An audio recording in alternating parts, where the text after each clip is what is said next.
Broiler feed के ऊपर इस तरह तड़पता है जिस तरह हमने पहले दिन देखा था ना वीडियो में, किस तरह पीछे पीछे थे। अब ये लाइन से आ गए। अब जो वो वाला केज है ना, उसमें आज या कल में और चल मेरे भाई ओए।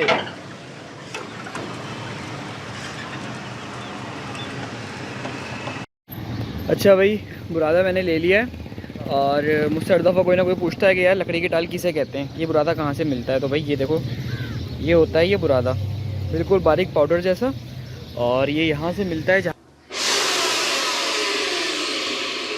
अच्छा यार, इसके लिए ब्लोअर मशीन बेस्ट रहती है।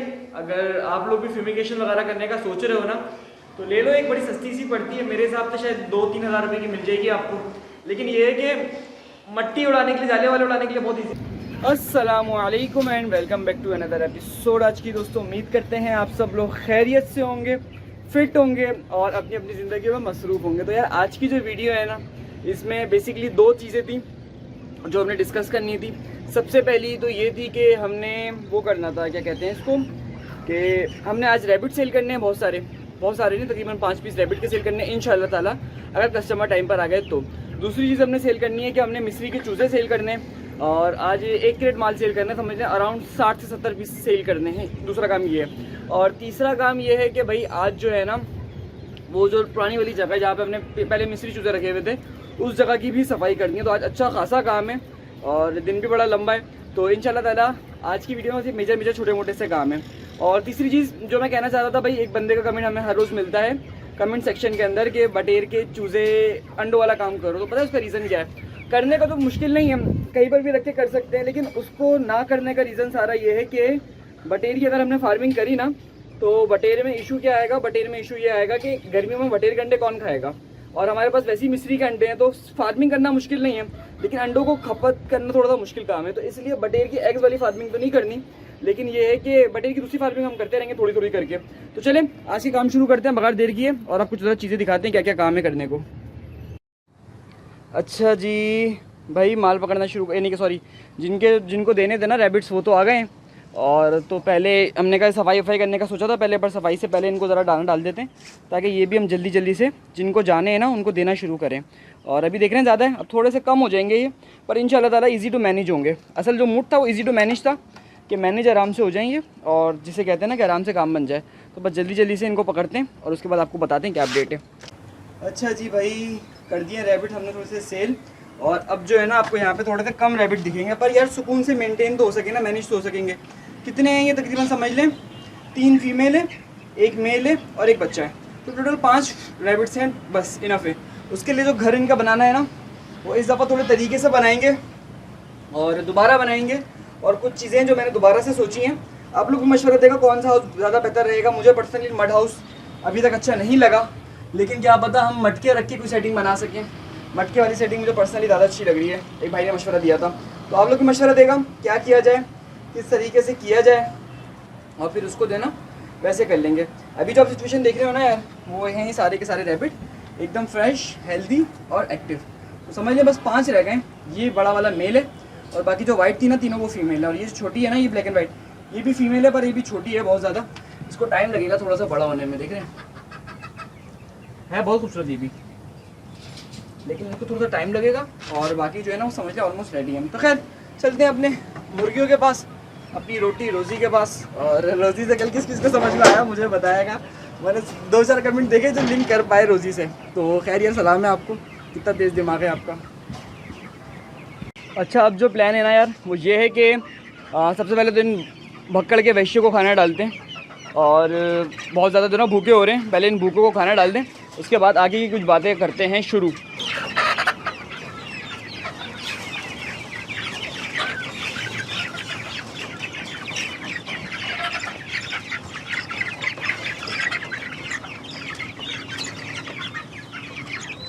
ब्रॉयलर फीड के ऊपर इस तरह तड़पता है जिस तरह हमने पहले दिन देखा था ना वीडियो में, किस तरह पीछे पीछे थे। अब ये लाइन से आ गए। अब जो वो वाला केज है ना, उसमें आज या कल में और ब्रॉयलर थोड़े से निकाल के शिफ्ट कर दूँगा, क्योंकि पीछे वाले जो है ना ये लाइन में लगे हुए हैं, तो ये टाइट हो रहे हैं यहाँ पे, ये मुनासिब बात नहीं है। तो ये वाला काम भी करना है। और मैंने आपको बताया था जैसे कि मैंने अभी इनको सेल करना है, तो इनको जल्दी जल्दी से फीड डालते हैं, पकड़ते हैं, और उसके बाद आज की वीडियो करते हैं कंटिन्यू।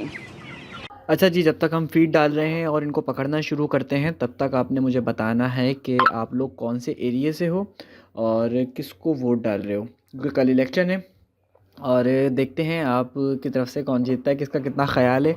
कराची से देखें अगर हम बात करें ना, तो कराची से मेरा ख़्याल है कि पीपल्स पार्टी और जमात इस्लामी एक दूसरे को कंपटीशन देंगी। पीटीआई का इतना ज़्यादा ट्रेंड मुझे नहीं लग रहा पर्सनली, क्योंकि पीटीआई से जो ना कराची वाले काफ़ी हद तक बेजार हुए हुए हैं और पीएमएलएन का कोई इतना ख़ास चक्कर है नहीं कराची के अंदर, लेकिन पंजाब साइड पे पीएमएलएन का बहुत चक्कर है, जमात इस्लामी का इतना ज़्यादा नहीं है। तो देखते हैं कौन जीतता है। आपके ख़्याल में क्या है मुझे बताइएगा और ज़रूर मेंशन करेगा अपने एरिया के साथ कि अपनी सिटी के साथ कि कौन सी सिटी से हैं आप और किसको वोट दे रहे हैं और आपके ख़्याल में कौन जीतेगा। देखिए मैंने आपको बताया ना, पर्सनली मुझे तो 2-3 लगती हैं और देखते हैं ज़रा कि आप लोगों का कितना ज़्यादा अंदाज़ा है कि सियासत को लेके कि कौन-कौन जीत सकता है। 80% चांस है कि भाई पीएमएलएन ही निकलेगी, 90% बल्कि। और पीपल्स पार्टी जो है ना, वो एक छोटा-सा, छोटा तो नहीं, अच्छा खासा वोट बैंक लेगी सिंध में एज़ यूजुअल। और जमात इस्लामी जो है वो अगेन उनके साथ कुछ ना कुछ भंड हो जाएगा बेचारों के साथ। लेकिन ओवरऑल जो है ना भाई, कराची वालों का जो फ़ेवर है वो 3-4 जमातों को है और मैंने तीनों का आपको बता दिया कि आपके ख़्याल में कौन है। तो मुझे ज़रूर बताइएगा कमेंट के अंदर और देखते हैं आप लोगों को कितना ज़्यादा अंदाज़ा है। अच्छा जी भाई, माल तो लोड कर लिया है और अब जो बारी है ना वो यही है, क्या कहते हैं कि पहले इसको नीचे उतारना है और फिर उसके बाद क्या कहते हैं नीचे से फीड का बैग उठाना है। मैं आपको ज़रा दिखा दूँ कहाँ पड़ा हुआ है, वो पड़ा हुआ है नीचे फीड का बैग, पिंक कलर का, आपको दिख गया होगा। तो अब जो काम है ना, बस वो ये 2 काम रह गए। तो क्रेन के थ्रू ज़रा जल्दी जल्दी से इसको उतारते हैं ताकि ये काम निपटा के हम जा सकें। रैबिट भी सेल होगा, मैंने आपको शायद बता दिया वीडियो में, मैं ख्याल से बता दिया। ओह, लाइट ही नहीं आ रही, 2 मिनट लाइट का वेट करते हैं। बल्कि नहीं, पीछे से स्विच ऑन नहीं है, पहले स्विच ऑन करते हैं। लाइट आ गई है, लाइट नहीं आ गई, स्विच ऑफ था, स्विच मैंने ऑन करना था। तो चले, इसको स्विच ऑन कर लिया है। तो अब जल्दी से ज़रा बाहर की तरफ खिसकाते हैं और उसके बाद आपको सिचुएशन दिखाते हैं है क्या। चल मेरे भाई ओए,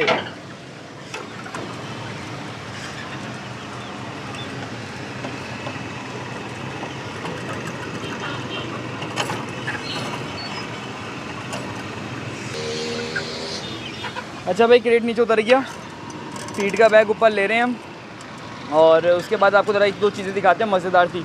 उस घर के अंदर सामने आपको दिख रहा है ये ग्रे वाला घर, यहाँ पे एक बकरा रहता है और ये बकरा हर वक्त झाँकता रहता है। अभी जाके का ना मैं आपको दिखाऊंगा कि ये बाहर झाँकता हुआ कैसा लगता है, कितना प्यारा लगता है। खैर अभी नहीं झाँक रहा, इसको पता लग गया हम शायद इसकी वीडियो बना रहे हैं। अच्छा भाई, सिचुएशन सारी ये है कि आज समझ लें वहाँ के काम से तो निपट गए ना सारे के सारे, अब रह गया है यहाँ पे दूसरा काम। और वो काम सारा ये है कि यार इस सारी जगह को समेटना है और कुछ बाहर की जगह समेटनी है। पर उससे पहले एक काम है जो ज़्यादा इंपॉर्टेंट है, मैंने कहा इसको अभी निपटा लेते हैं इससे पहले कि देर हो जाए। और वो काम है ये, मैं आपको दिखाता हूँ क्या। ये देख रहे हो आप, ये हमारे ब्रूडर का ढक्कन है और इसके अंदर हुए हुए हैं होल।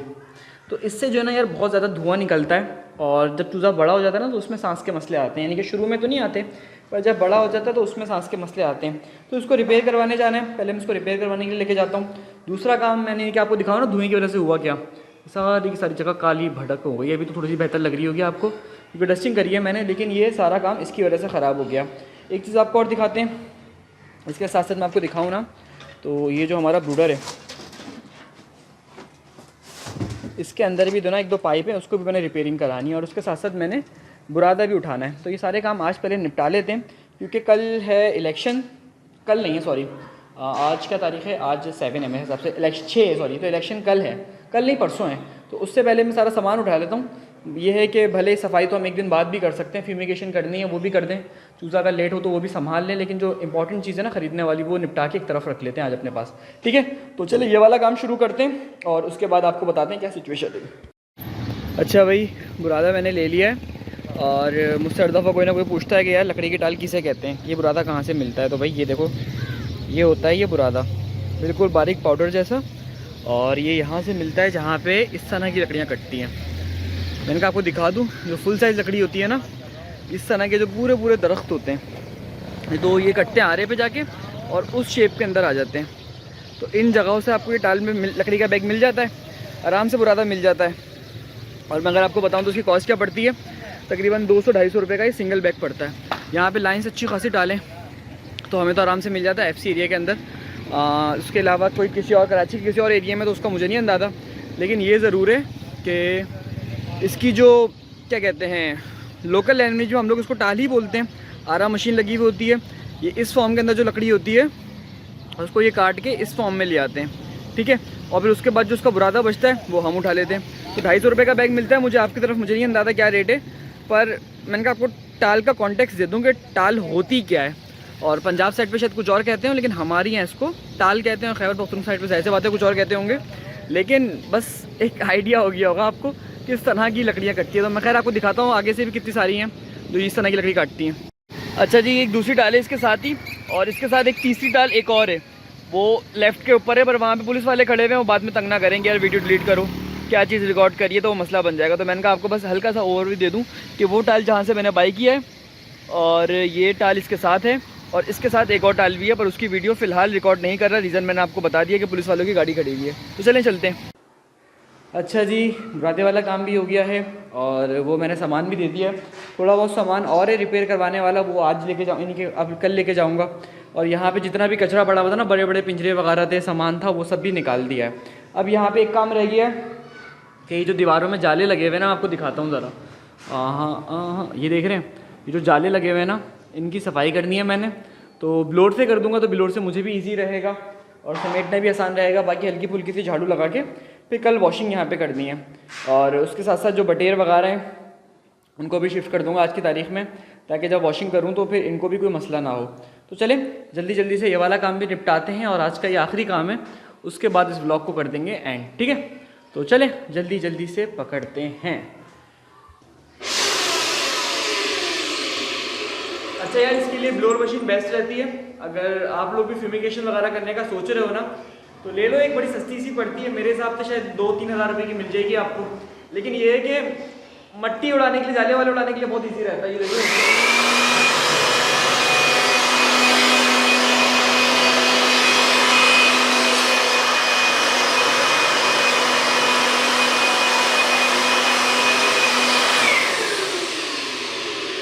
कैसा लग रहा है? तो बस सारे जाले उड़ाते हैं, उसके बाद आपको दिखाते हैं कैसी है।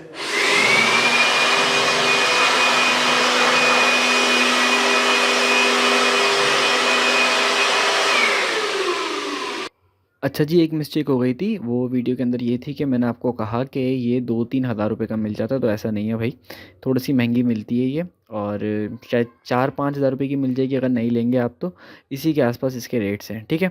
तो वो एक करेक्शन थी, मैंने कहा मैं आपको बता दूं कि क्या हिसाब किताब है, पता लगे आप लोग कहीं सोचो को वाकई में 2-3 हज़ार रुपये की है, थोड़ी सी महंगी है, बस 4-5 हज़ार रुपये की, ज़्यादा महंगी नहीं है। तो ये फाइनली काम ख़त्म हो गया, यहाँ का सारी डस्टिंग वगैरह कर दी हमने। और अब जो था ना यार, वो सिर्फ एक चीज़ थी जो मैं आपको बताना चाह रहा था। हमने कहा था हर वीडियो में हम एक कमेंट का रिप्लाई देंगे। तो लास्ट टाइम एक आपका कमेंट था ब्रॉयलर फिजिबिलिटी वाली वीडियो के ऊपर कि भाई पालना तो आसान है, बचाना मुश्किल है, यानी कि बर्ड्स बचता नहीं है या पलता नहीं है, इस तरह का उसका कमेंट था। मैं कमेंट को मेंशन कर दूंगा। तो उसका जवाब सिंपली ये है कि भाई इतनी प्यारी मैंने वीडियोस बनाई हुई हैं, सुकून से आपको डे डे के हिसाब से बता रहे हैं, कोई ख़ास चीज़ नहीं है। ब्रॉयलर को पालना कोई रॉकेट साइंस नहीं है, बस थोड़ी सी मैनेजमेंट कर लें, किसी सीरियस आदमी से कंसल्टेशन वगैरह या गाइडलाइन लेते रहें, और भले उसके लिए कुछ अमाउंट भी पे करना पड़े, आप पे कर सकते हैं। देखिए, मैं ये नहीं कह रहा मुझे दें, आप जिस मर्ज़ी को देना है आप दें, लेकिन एटलीस्ट ऐसे बंदे को दें जो एक्सपीरियंस हो, वहाँ से आपको गाइडलाइन मिल सके। क्योंकि अकेले हाथ से करेंगे ना तो बहुत मुश्किल है वाकई में पालना, लेकिन किसी से गाइडलाइन में आएंगे तो बहुत आसान है। और आपने देखा भी हमारी वीडियोस में कितना ज़्यादा आसानी से हमने पाल लिए। तो चाहें तो वो भी ले सकते हैं, और चाहे तो इस तरीके से भी कर सकते हैं। तो बस आज की वीडियो का यही कमेंट था, और उम्मीद करते हैं वीडियो आपको अच्छी लगी हो। अगर वीडियो अच्छी लगी हो तो वीडियो को लाइक कर देगा। साथ साथ हमारा एक पोल्ट्री फार्मिंग का कंप्लीट कोर्स है, 2500 रुपये जिसकी फ़ीस है, जिसमें हमने सारी चीज़ें गाइड करी हुई हैं। तो बहुत ही मुनासिब सी फ़ीस है, वो भी आप बाय कर सकते हैं। और उसके साथ साथ हमारी कंसल्टेशन भी उसमें इंक्लूड है कि अगर आप फार्म करना चाह रहे हैं या फिर आप कर रहे हैं, तो दोनों सिचुएशन में आपके लिए हेल्पफुल होगा। तो मिलते हैं नेक्स्ट एपिसोड में, तब तक के लिए अल्लाह हाफिज़।